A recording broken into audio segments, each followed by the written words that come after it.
So I think it's time to do a real story time.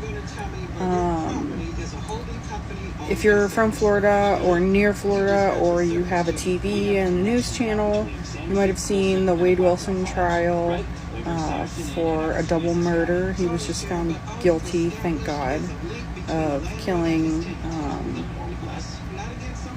Christine Melton and Diane Ruiz.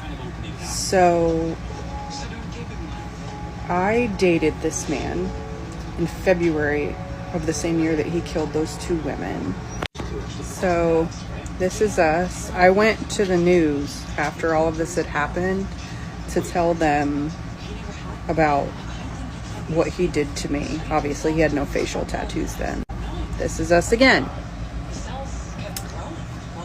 I dated this man for a few months. He lived with me, and on my birthday, February 2019, he actually kidnapped me, like tied me up, bound and gagged me, threw me in the back of my car, and drove me to the Keys, which is like 3.5 hours from where I lived in Florida.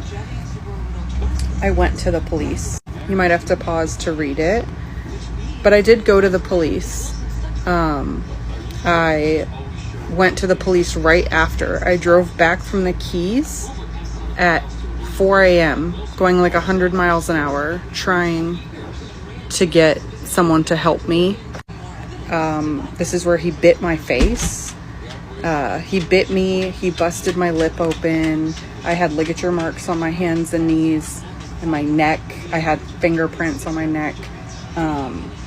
I had a severely busted lip. This is my lip. So all of these photos were taken by me or the police officers on their cell phones. I do have over 200 photos that they took at the hospital at what they called the Butterfly House when I had my interview, because I had to have a sexual assault kit done because I was sexually assaulted. But when I tried to pursue this, all of that disappeared. Everything from my trial was gone. My photos could no longer be found. I called the hospital and they said that they had given them to the police department, and the police department said, oh, the hospital has them, so you just need, you just need to contact them. No one found them. No one has them. I've never seen them, but I remember them being taken. I was in the hospital for several hours. I lost my job because they thought I was lying to them.